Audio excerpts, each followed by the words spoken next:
Paige, forget the camera. No. Awesome to see you again. Now, congratulations on becoming one of the most talked about divas in recent memory, and in such a short period of time as well. It's pretty impressive. How is life on the main roster? And crucially, do you think you've improved as a performer now you're in the big leagues? It's actually absolutely amazing. It still hasn't really sunk in. I know it's been nearly a year already, and the time's gone so fast. Like, it feels like I literally just come up here yesterday. So it's been incredible there. I've been really lucky and really fortunate. And yeah, as a performer, I feel like I have got better, because when you're up on the main roster, I guess you have to keep evolving and changing, because the fans, like, they don't want to see the same thing every other week, you know. So they want to see you keep changing and evolving. So yeah, like I feel like I've got a lot better. My character's completely different from when I first started in NXT to now. Like, I'm still like the pale goth chick that screams too much, but yeah, I have a little bit of a, I don't know if I could say a sexual side as well, like close to the knuckle kind of thing. But yeah, it's been really fun and great, and I love it. There's definitely some close to the knuckle things going on recently. Yep. Is that stuff you're happy with? Did you kind of push for that element of it, or did they suggest? You just kind of feel it once you're out there, and then I'm one to do stuff with, like, I'm a pain in the butt. I'll do stuff about our skin, and then sometimes it'll be like, yeah, and other times just like, don't ever do that again. But like the whole, like, even just like the skipping, like after, you know, I beat up AJ and I started skipping afterwards, it was just like, I'm just doing it, and then they loved it, and then I had to keep skipping. And then I did a crawl up AJ before, and then into their headbutts, and they haven't really complained about it yet, but we'll see. They could change their mind and be like, all right, it's PG, you need to stop crawling up chicks. But the thing is, the best performers, they always put an element of themselves into their character. So right, it's like an exaggerated version of me. Yeah. Yeah. Exactly. I like to crawl up people and headbutt them on a daily basis. Now, when we met last, you told me that you took your first bump as a fetus. Mm-hmm. You're in your mum's tummy. So yep. You very much grew up in the business. Mm-hmm. When you were younger, did your parents kind of pressure you to get into the business, or did you like legitimately fall in love with it from an early age? I fell in love with it because I was one of the kids that was just like, no, I can't do this. Like, I thought it was brutal when I was watching it and watching my family. Like, it scared the crap out of me, basically. So, like, yeah, it really scared me. But, yeah, they never forced me. I remember I used to do, like, a TV show before called People's Court back in the day. And, like, we did this whole scenario where Dad wanted me to and Mum didn't. But, you know, but not at any point my dad was like, no, you have to do this. No, I just wanted to do it. And as soon as you literally walk out the curtains to, like, the crowd, and there was literally only about 10 people in the crowd, but they made me feel so good and so special, and it gave me that amazing feeling that you can't help but fall in love with it.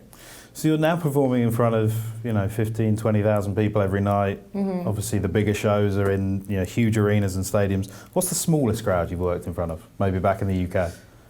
Like 5 people. And my dad was like, the show must go on. So I wrestled in front of 5 people. That's a real mentality though, isn't it? Even if there's 5 or 5,000, you still put on the same show. Yeah, my dad's very stubborn. He's like, no, we have to keep doing it. I'm like, Dad, there's like 5 people out there. It's like a family. Just sit in the front row. We're basically going to our neighbor's house and doing it in the back garden right now. But no, yeah, that's his mentality. He's like, no, they paid for their tickets. We still have to give them a show. Now, speaking of your family, we saw you on the Channel 4 documentary where the cameras kind of followed you in your tryout with WWE and your journey to WWE. Your brother also had a tryout and didn't make the cut quite.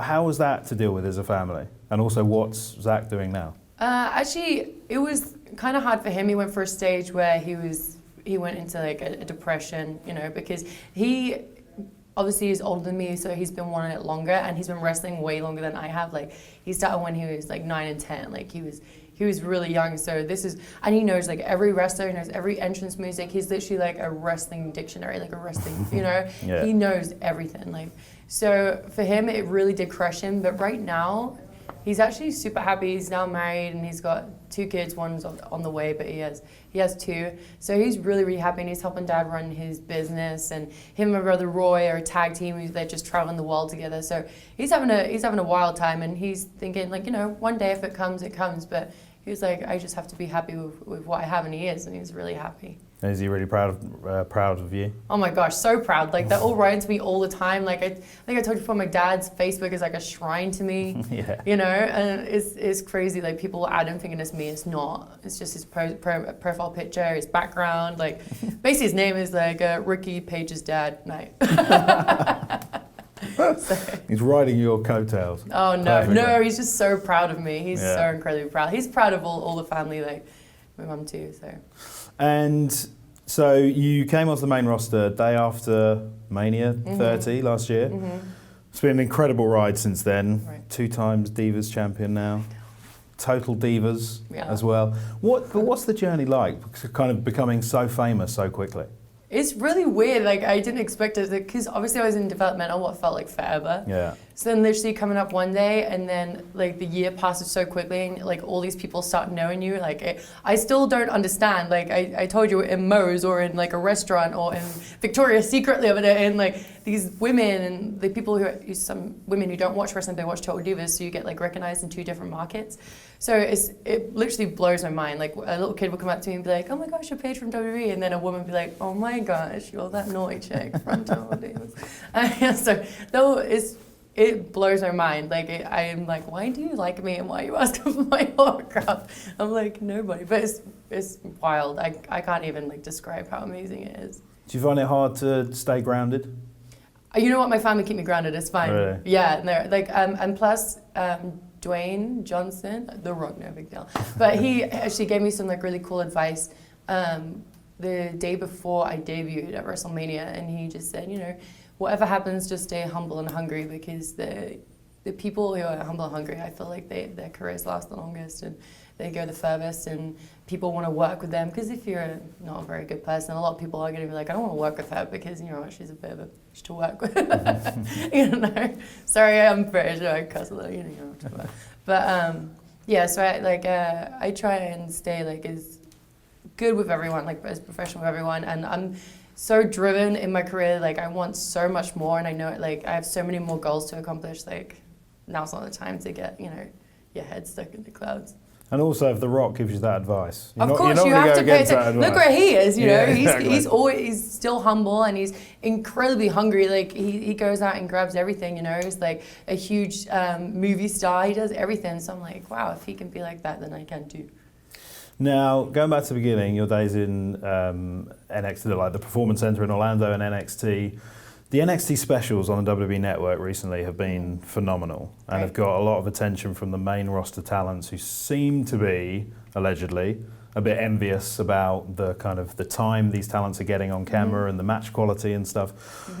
What are your thoughts on this? And also, has that sparked off the Give Divas a Chance hashtag, do you reckon? I feel like that has kind of a little thing to do with Give Divas a Chance, because, you know, all these women up here are so talented on the main roster. They can do so much. Like some of the girls can work just as good as the guys, and sometimes even better. So it's incredibly hard to, because I was obviously down in NXT and we got so much time, and I got to showcase what I could do, and everyone else got to showcase what they can do. We have up to 25 minutes sometimes to do what we want, right? But sometimes it's very limited up here, and that's just something that I already knew what was going to happen anyway. So I'm just happy to be on TV, even if it's just for 30 seconds. I'm like, hey, I'm just happy to be here, you know. But yeah, sometimes like it can be frustrating, of course, because people are like, oh, the divas can't wrestle. No, we can. We just can't show you, you know. Like it's really hard to show what you can do in like a minute or so, or tell a good story within a couple of minutes. So, but you know. The girls are killing it down there, and I'm really happy for them, but they just have to realize sometimes, like, if they come up here, they have to be ready to, you know, try and tell a story in 2 minutes. And I guess people get annoyed about it as though they're not giving the divas a chance up here on the main roster, but there's so much more going on in the main roster, isn't there? Right, there's so much talent going on up on it. It's really hard to try and fit everyone in. Yeah. And so, sometimes they do give us time, like even on main event, like me and Nikki had a good 15 minutes and we were so happy. Sometimes me and AJ had like good pay-per-view like time, and me and Nikki had good pay-per-view time. Like we have time. It's just sometimes on live television there's just not enough to go around. So it's a pain sometimes, but I say you have to understand. But next week, hey, hopefully we get some time then, you know. And do you think you're one of the ones that's really changed things? Because you've got a massive following, and everyone's really kind of noticed when you came onto the scene. It's crazy. I think it's only because they're like, I'm just a little different, you know. It's like different flavors of ice cream. You know, I'm just like the really pale goth version of an ice cream.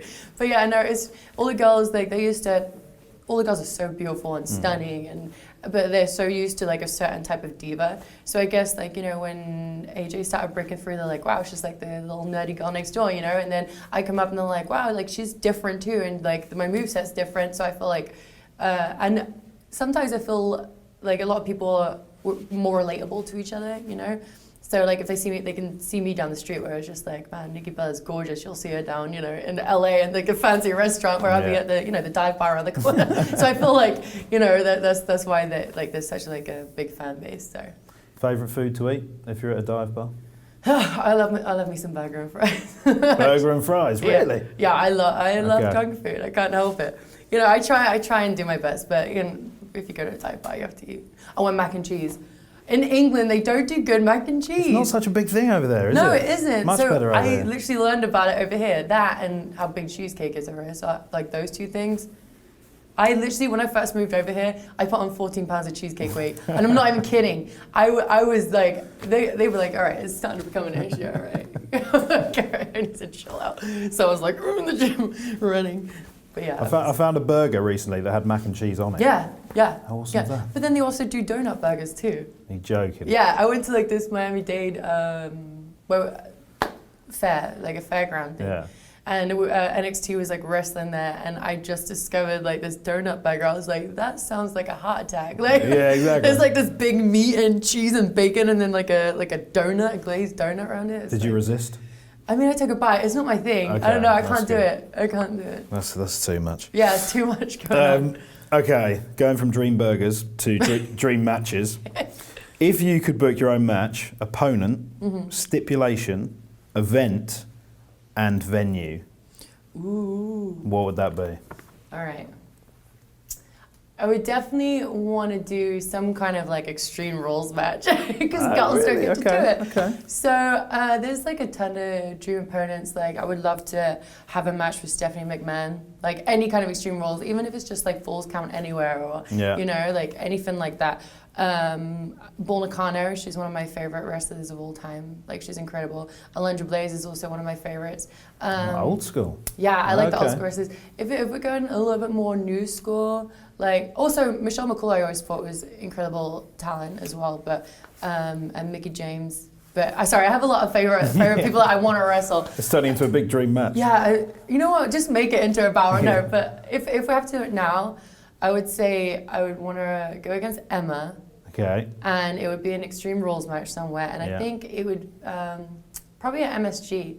We just did it, and I just like, it's such a incredible venue. Like, yeah, I'd probably do it there. You were there Friday, weren't you? Yes. Was that your first time? No, it was my second time. Yeah, which blows my mind. I'm like, oh, no big deal. I wrestled twice at Madison Square Garden. I saw your tweet. It was like, come down and see me wrestle at the Garden if you want. You know, Whatever. whatever. You see, I was convinced you were going to say Wembley Stadium, being a Brit. Yeah, but like if we're going to do like, if we do it in America, then it would have to be MSG. Wembley's cool. Wembley is cool, but MSG is the place to be, I think. Okay.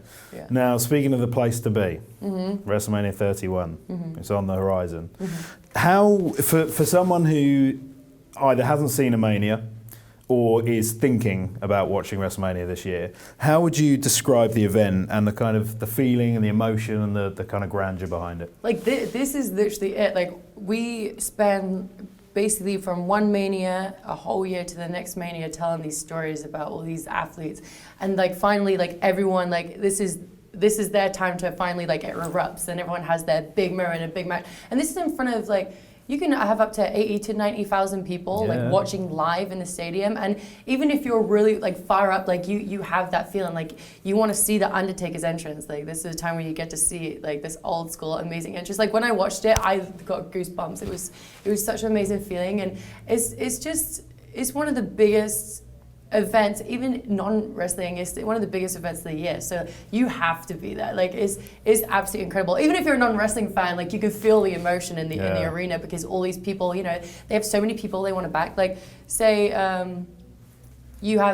I was just watching like Ronda Rousey fighting this other chick the other day, and like they have such a build up, and then you're so excited. Like they tell their story, and you're so excited to see this one massive match that they're finally gonna have like 5 months down the line. But you're so involved in it. It's like watching a movie, and you can't wait to see what the ending's like, right? So it's literally like how WrestleMania is. Like you have such a long build up, and then finally you have like this big explosive match where like finally like Daniel Bryan's going to be facing whoever, you know, and you get to see it, and it's absolutely incredible. And so was 30 your first experience backstage at WrestleMania? Actually, I've been for over 3 years. My first one was WrestleMania in Miami. Okay. So yeah, I think this would be my 4th one now. So okay. yeah, this is my 4th time. Awesome. But yeah, I'm so excited. But this is one where it's just like, am I going to be on it like this time? I was going to ask, what can we expect from Paige at Mania? Oh, hopefully I get, because that is one of my lifelong goals as well, is just to be part of Mania. Like just sitting backstage and watching like last year was absolutely incredible. Like I was like a huge fan, especially like the Brock and the Undertaker. Like the streak got broken. Like I was crazy. I'm like, man, I could be like part of this next year, and people could have those feelings about my match too. So I don't know. Hopefully, fingers crossed. So maybe you could beat the Undertaker this year. Maybe I could beat the Undertaker. I think if there's anyone that's going to do it, it's going to be you. Yeah, think about it. Paige, lovely to see you. Yay. As always. Yeah. And yeah, you're awesome. Thanks. Finally, last question before we let you go. Can you tell us anything funny about yourself that fans couldn't find out on Google? Right. I can twerk. You can twerk. Well, this is a revelation. Can twerk. I mean, I can carry a tune a little bit as well. But can you? Yeah. Can you sing? A little bit. Go on, yeah. sing. No, I'm not gonna sing. No. Oh, sing something. Well, don't put me on the spot. Go I'll on. wrestle for you instead. Oh no, that's kind of embarrassing. Like the singing part is fun. But yeah, I can twerk a little bit, and you know, a girl can drop it low. Although I did drop it too low that my trousers split one day, and I was like mooning everyone. It was great. I was just like. It's certainly into the greatest interview ever. So next obvious question, can we see a bit of twerking? Oh, no. I'm saving it. I think I'm going to Vine it or something. Okay. I'm going to do a Vine where I do a little bit of a cheeky twerk. I can't believe Paige can twerk. Isn't that the weirdest thing ever? I'm trying to teach Rose how to twerk, because she, that girl, I mean. Is that what happens backstage, just teaching the other divas to twerk? No, you know what? Lana taught me how to twerk. Believe it or not. But yeah, no, all the girls, everyone tries it. They do upside down on the wall, like crawling on the floor trying to do it. But yeah, I can do it, whatever. You learn something new every day. Thank you, Paige. Nice to see you. Thanks.